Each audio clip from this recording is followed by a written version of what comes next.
Hola, buenas noches, ¿cómo están amigos y hermanos en la fe? Gusto en saludarles. Hoy estamos aquí para compartir un ratito uno de los temas del curso que hace en septiembre inicié y que por falta de tiempo no le he podido dar continuidad, pero que ahorita estamos retomando por ahí ya en mi canal de YouTube. He compartido los 3 primeros temas. Es un curso para aquellas personas que desean acercarse a la palabra de Dios desde elementos muy indispensables que debemos de tener en cuenta para poder tener un encuentro eficaz con aquel que es la palabra, el mismo Jesús, el Hijo de Dios. Y hoy me acompaña aquí mi hijo, que saluda a los hijos. ¿Cómo estás? ¿Cómo estás? ¿Cómo te dicen? Buenas noches. Buenas noches. ¿Cómo te llamas? ¿Cómo amas? ¿Tú cómo te llamas? Checolín. ¿Checolín? Bueno, aquí vas a estar apoyándome en el tema, ¿eh, Checolín? Ajá. Muchas gracias. Bien, pues para darle continuidad al cuarto tema que nosotros estamos queriendo proponerles a ustedes para tener lo mínimo indispensable que requerimos para acercarnos a la palabra de Dios. Y la palabra de Dios nos va a ayudar en estos tiempos que estamos viviendo difíciles a alimentar nuestra fe. Hace rato por ahí leía algo que un hermano escribía, que ciertamente ahorita vivimos una realidad muy cruda, pero en ocasiones de tanto ver malas noticias y todo el tiempo, todo el día en las redes sociales, en la televisión, pues vamos alimentando el miedo, que tampoco ayuda en nada.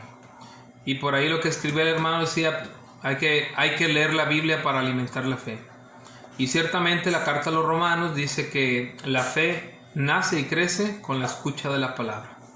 De tal manera que estas son herramientas básicas para poder tener ese acercamiento a la palabra de Dios. Por ahí habíamos compartido en días anteriores en los otros 2 temas que están allí en YouTube. Ahí los puedes buscar con el mismo enlace que les voy a mandar en este tema. El primer tema fue introducción a la Biblia, con los elementos generales para el acercamiento a la palabra de Dios. El segundo tema fue la Sagrada Escritura en la vida de la iglesia. El tercer tema fue escritura y tradición, como no deben de estar separadas. Hablamos ahí de la importancia que tiene para nosotros los creyentes el magisterio de la iglesia y la tradición apostólica unido a la escritura como para poder discernir con claridad pero sin error, sobre todo el texto sagrado, con la ayuda del magisterio de la iglesia. Y en esta noche vamos a compartir lo que se llama la canonicidad e inspiración, es decir, cómo el texto sagrado llegó a ser desde el ámbito de la iglesia, en el ámbito de la iglesia, reconocido o reconocidos el cúmulo de los libros que hoy conocemos como Biblia, una Biblia completa, palabra de Dios, por saberse, por ser inspirados por la presencia de Dios en el Espíritu Santo. Entonces es lo que vamos a compartir brevemente este tema número 4 del curso de iniciación a la Biblia de manera básica. La Iglesia Católica reconoce como inspirados y canónicos 73 libros que corresponden a nuestra Biblia, tal y como lo dice bellamente aquel documento conciliar referente a la palabra de Dios, el Dei Verbum, en el numeral número 11, que habla sobre este aspecto y que valdría la pena que ustedes pudieran leerlo. Los libros de la escritura que se escribieron en un periodo muy amplio, poco a poco en el judaísmo y luego en el cristianismo, fueron reconocidos como normativos para la fe, es decir, como canónicos. Judíos y cristianos descubrimos en ellos la palabra de Dios, una palabra que tiene autoridad sobre los creyentes, una palabra que no puede ser alterada, ni con adiciones ni con omisiones, pero que debe ser actualizada en el seno de la tradición viva. Es decir, indudablemente la palabra es la misma ayer, hoy y siempre. Cuando hacemos una interpretación de la palabra, y para que esta interpretación sea íntegra, sea ortodoxa, no contenga errores, es muy importante la tradición y el magisterio de la iglesia. Y hoy vamos a ver cómo esta unión que hay entre ambas y respecto a la inspiración en la que se reconocen canónicos los libros de la Biblia por la iglesia, nos tienden a nosotros un puente de certeza.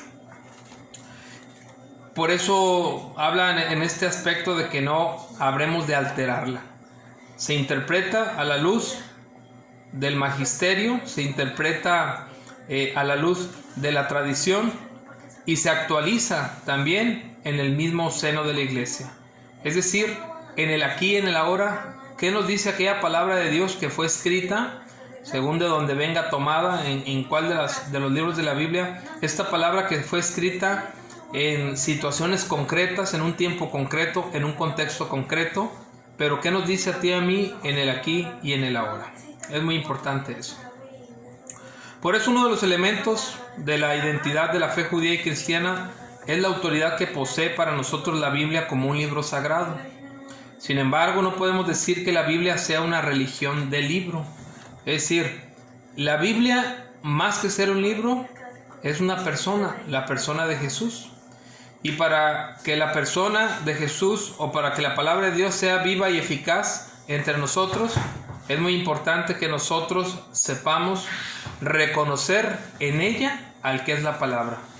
Relacionarnos con la Biblia en la manera en la que nos vamos relacionando con Dios. Entonces es muy importante que tomemos este aspecto también. Pues detrás del libro reconocemos la presencia de Dios. Detrás de las palabras contemplamos a la palabra hecha carne, a Jesús de Nazaret, el Hijo de Dios, quien enviado por su Padre e impulsado por el Espíritu Santo, realizó su obra en nosotros. La canonicidad supone el carácter inspirado de los libros sagrados y por lo tanto tienen un valor normativo para nosotros. Es decir, cuando nosotros reconocemos que en la Biblia canónica, es decir, en la Biblia católica, en la Biblia completa, en la palabra de Dios revelada para que nosotros podamos obtener la salvación, recibimos todas las normas de conducta, toda esa luz que dice el Salmo 119 debe de ser para nuestras vidas, para nuestro caminar, y en las que la inspiración del Espíritu Santo en el hagiógrafo, en el escritor sagrado, se reconoce cuando estos libros han sido canonizados por la iglesia. Partiendo de la existencia de los libros, de los que contienen la palabra de Dios, establecidos por la iglesia como santos, como canónicos, reconocidos como auténtica palabra de Dios, no podemos dejar de lado este aspecto de la inspiración. Es decir, la inspiración fue primero y luego la canonicidad. Pero en el orden del estudio, pues partimos de la canonicidad y después llegamos a la inspiración. Son elementos prácticos, digámoslo así.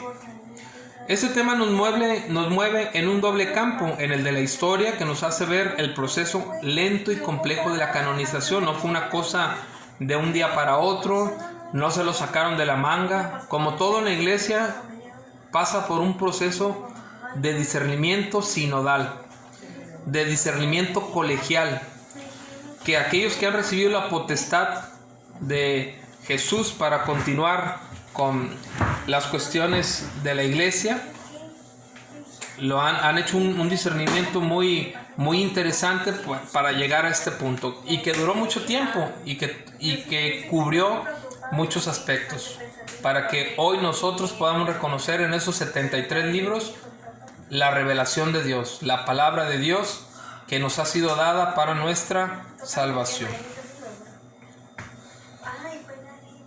El canon, en términos de significado o etimológicos, significa vara, y luego se utiliza este mismo término como norma o regla ya en el siglo II de nuestra era, de la era cristiana, pues como una norma de fe. Así la podemos traducir. Normativo para la fe cristiana, es decir, para la vida de todos nosotros los creyentes, ¿verdad? En su contenido. Y ya después se pasó a designar en el tiempo, en los primeros siglos, la lista de los libros inspirados por Dios y aceptados como tales por la Iglesia, después de ese largo camino de discernimiento. Es el reconocimiento, la canonicidad y aceptación oficial por parte de la Iglesia del carácter inspirado de un libro o de un conjunto de libros. Esta canonicidad ha sido fruto de un largo proceso en el que intervienen múltiples factores y en el que se manejaron ciertos criterios. Ahora vamos a ver qué significa la inspiración. Por inspiración de la Sagrada Escritura entendemos aquella luz y fuerza del Espíritu Santo que comunica a los autores sagrados o agiógrafos para que pongan por escrito todo y solo aquello cuanto Él quiere. Fíjense, es bien interesante esto, porque nosotros podemos pensar que la inspiración se llevó a cabo a través de personas absolutamente santas o elevadas o místicas y bajo condiciones quizás, digámoslo así, no tan naturales, sobrenaturales o mediante un éxtasis. Y no, en realidad la palabra de Dios inspirada por Dios en el Espíritu Santo a los agiógrafos a veces fue, o muchas de las veces fue, sin que ellos mismos supieran que aquello que estaban escribiendo, que aquello que estaban redactando es hoy para nosotros palabra de Dios. Fue palabra de Dios por inspiración del Espíritu Santo y lo es ahora para nosotros. Entonces es muy interesante ese proceso también de la inspiración. De tal modo que lo consignado en los libros es verdaderamente palabra de Dios, pero muy interesante también acá lo que dice, en lenguaje humano. Fíjense qué interesante es saber que Jesús, el verdadero Dios y verdadero hombre, es decir, Dios hecho hombre, sale a nuestro encuentro en nuestra naturaleza humana para poder recomunicarnos con el Padre, para ofrecernos la salvación que a través de su pasión, muerte y resurrección nos da. Qué interesante que asume la condición humana. Si nosotros decimos que la Biblia, más que ser un libro, es una persona, la persona de Jesús, pues también en la Escritura también entra ahí esa singularidad de lo divino y lo humano. Así como en la persona de Jesús hay un verdadero Dios y verdadero hombre, en la palabra, en la Biblia, también podemos encontrar verdaderamente la inspiración divina, es decir, la palabra de Dios, la voz de Dios ahí, pero escrita en lenguaje humano. ¿Se fijan qué interesante? Como una analogía con la propia persona de Jesús, que es verdadero Dios y verdadero hombre. Dice: también el lector goza de la asistencia del Espíritu Santo que le ayuda a captar y a comprender la palabra de Dios. Esto lo afirma el Concilio Vaticano II cuando afirma que la Escritura habrá de leerse con el mismo espíritu con que fue escrita. Evidentemente, cuando nosotros tenemos un acercamiento asiduo a la palabra de Dios, indudablemente el Espíritu Santo nos mueve a entender lo que Él mismo movió a escribir, para que para nosotros esa palabra pueda ser clara. Y eso es muy interesante. Indudablemente, para los creyentes católicos es nuestro deber, como decía el documento bellamente de Aparecida, es un deber indispensable. Si mal no recuerdo, Benedicto XVI describe esta parte: el conocimiento vivencial y profundo de la palabra de Dios. Los católicos tenemos que conocer la palabra de Dios profundamente, tenemos que relacionarnos con ella todos los días. La lectura en casa, la meditación, el acudir a cursos bíblicos, todo eso ayuda mucho, pero hay que recordar que el lugar privilegiado de la palabra de Dios es en la liturgia dominical. Por eso hay que estar muy atentos a lo que nos dice Dios en su palabra domingo a domingo. Entonces dice: esto implica saber utilizar métodos adecuados, su interpretación en la comunidad eclesial y dentro del contexto histórico y literario en la que fue escrita. En razón de que es Dios quien ha inspirado los libros sagrados, podemos afirmar que en ellos encontramos verdad, la verdad y la fuerza para nuestra salvación. La Biblia canónica e inspirada,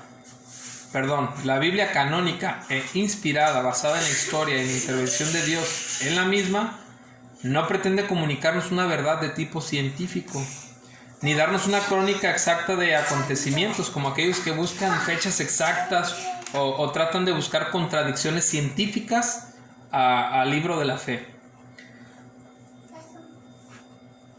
sino la interpretación que hace de ellos a la luz de la fe, es decir, que nos comunica la verdad salvífica. Entonces, queridos hermanos, a grandes rasgos, nosotros creyentes católicos debemos acudir al texto sagrado desde las versiones de la Biblia que nos ofrece la Iglesia, que tienen su aprobación eclesiástica.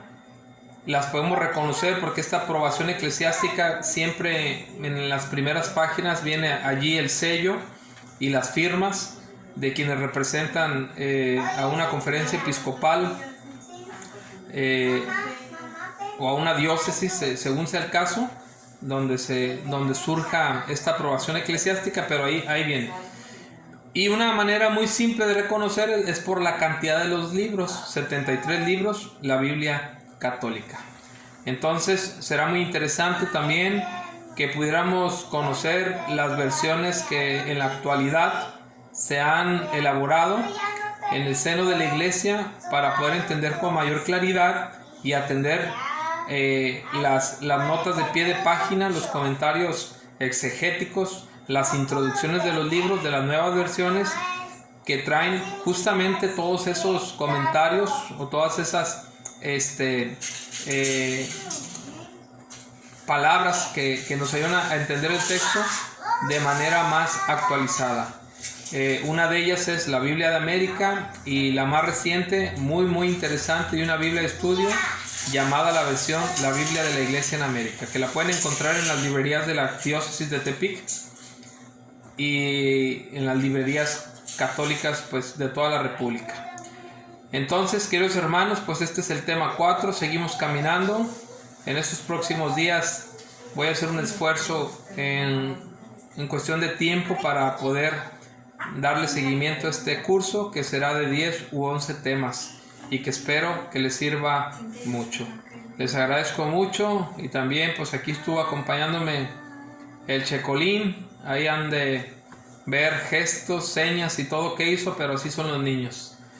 Que Dios los bendiga, que el Señor, que es la palabra, esté siempre en nuestros corazones y alimente nuestra fe en estos momentos que tanto necesitamos.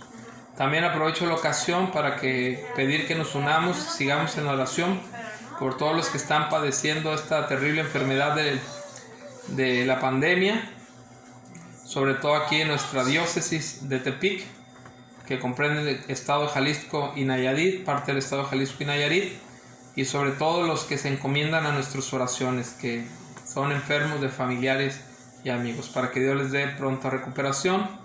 Y en lo que respecta a nosotros, pues seguirnos cuidando, respetar los protocolos, no caer en fanatismos e incluso en la situación de cuando uno recibe la Eucaristía, ¿verdad? De que hay quienes pretenden exigir que se les dé la boca cuando ahorita tenemos, por obediencia a lo que nuestro pastor diocesano ha pedido y por las propias normas de salud, para cuidarnos nosotros mismos y cuidar a nuestros sacerdotes en el momento de comulgar. Entonces, pues nos vemos el próximo tema. Que Dios los bendiga, que pasen muy buenas noches. Saludos.